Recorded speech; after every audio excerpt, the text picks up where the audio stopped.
A carta de Paulo aos Efésios. A história como Paulo chegou à cidade de Éfeso é muito interessante. Você pode ler sobre isso em Atos capítulo 19. Éfeso era uma cidade enorme. Era o epicentro de adoração da maioria dos deuses gregos e romanos. E durante mais de 2 anos, Paulo teve uma presença missionária realmente eficaz lá e muitas pessoas se tornaram seguidoras de Jesus. Anos depois, após ser preso pelos romanos, Paulo escreveu essa carta. O movimento do pensamento dessa carta divide-a em 2 metades realmente claras. Na primeira metade, Paulo explora a história do Evangelho, como toda a história alcançou seu clímax em Jesus e na criação desta comunidade multiétnica de seus seguidores. A segunda metade da carta está ligada à primeira através da palavra portanto. E aqui Paulo explora como a história do Evangelho deve afetar a forma como vivemos cada parte da nossa história de vida, pessoalmente, em nossos bairros e comunidades e em nossas famílias. Então, vamos nos aprofundar e ver como Paulo desenvolve tudo isso. O capítulo 1 começa com um belo poema em estilo judaico, onde Paulo louva a Deus, o Pai, pelas coisas surpreendentes que fez em Jesus Cristo. Desde a eternidade passada, o Pai teve como propósito escolher e abençoar um povo da aliança.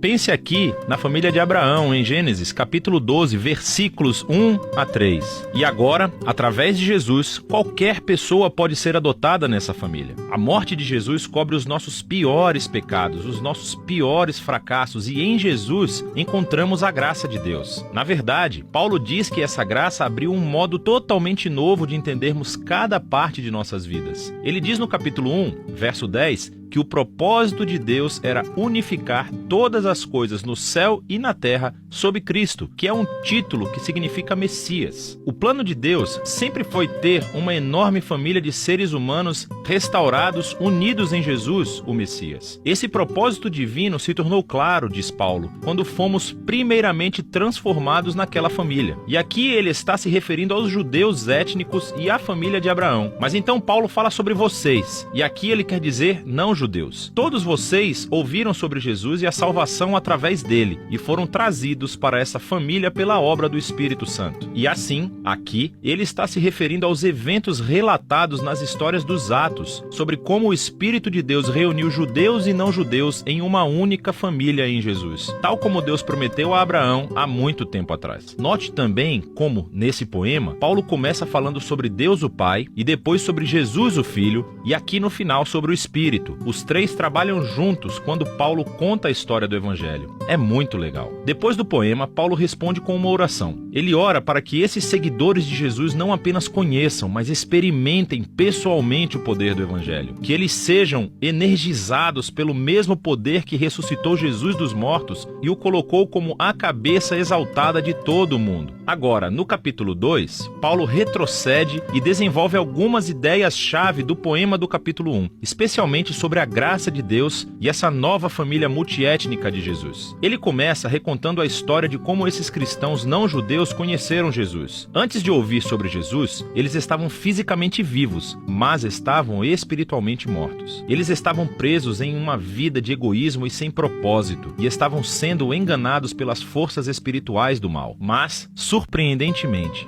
Deus, em seu grande amor e misericórdia, os salvou. Ele perdoou todos os seus pecados e juntou as suas vidas à vida de ressurreição de Jesus, e ele também os trouxe de volta à vida. E agora, tendo sido criados como novos seres humanos através de Jesus, eles têm a alegria de descobrir todos os novos chamados, propósitos e tarefas que Deus colocou diante deles. Eles não só foram presenteados com a graça de Deus, como também foram convidados para uma nova família. Antes de ouvir sobre Jesus, esses não-judeus não estavam apenas afastados de Deus. Eles estavam separados do seu povo da aliança, da família de Abraão. E por uma razão muito prática. Os mandamentos da aliança do Sinai formavam uma linha divisória ao redor dessa família. Eles eram como uma barreira que mantinha a maioria dos não-judeus afastados. Mas em Jesus, as leis da Torá foram cumpridas e a barreira foi removida. Os 2 grupos étnicos se tornam, como Paulo afirma, uma nova humanidade unificada, capaz de viver em paz. Então, Paulo continua no capítulo 3 a se maravilhar com o papel único que ele teve de espalhar essa boa notícia para o povo não-judeu. E mesmo estando na prisão, ele agradece a Deus pela chance que teve de ver essa família da aliança crescer tanto. Então, Paulo termina a primeira metade da carta com outra oração. Dessa vez, ele ora para que os seguidores de Jesus sejam fortalecidos pelo Espírito de Deus para simplesmente compreender e entender o amor que Cristo tem pelo seu povo. A segunda metade da carta começa com Paulo mudando de ritmo,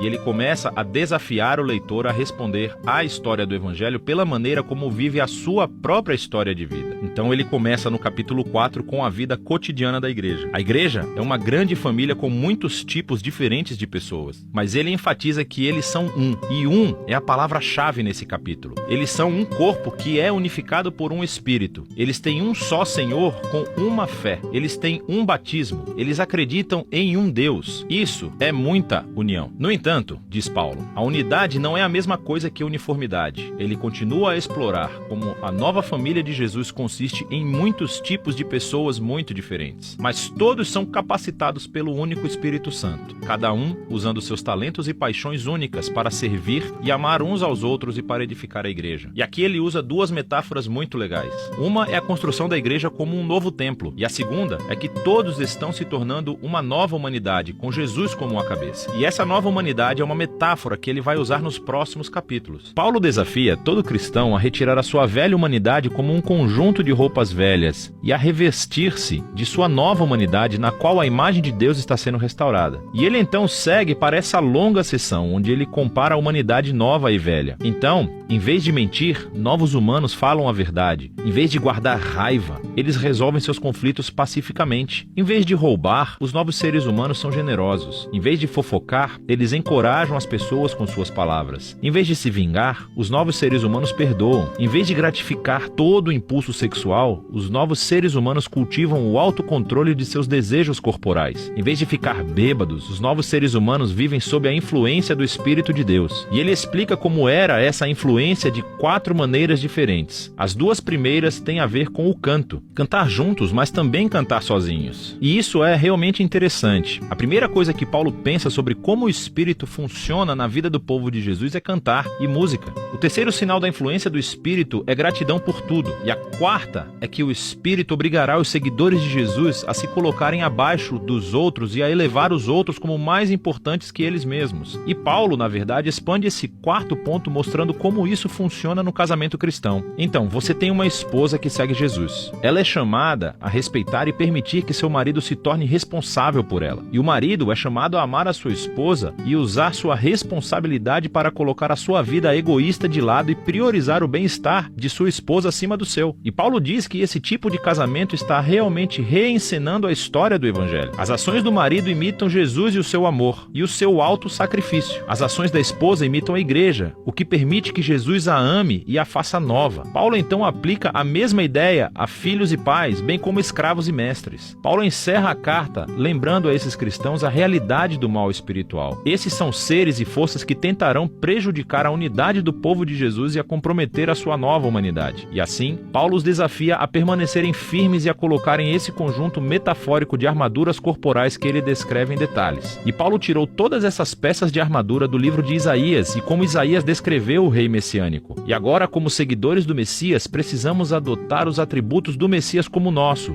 porque nós formamos o corpo de Jesus. Na prática, acho que Paulo quer que os cristãos comecem a formar hábitos, usando proativamente a oração e as escrituras em nossos relacionamentos uns com os outros, para nos ajudar a crescer e a amadurecer como seguidores de Jesus. E essa é a carta aos Efésios, muito poderosa. É onde Paulo resume toda a história do Evangelho e como ele deve reformular cada parte da nossa história de vida.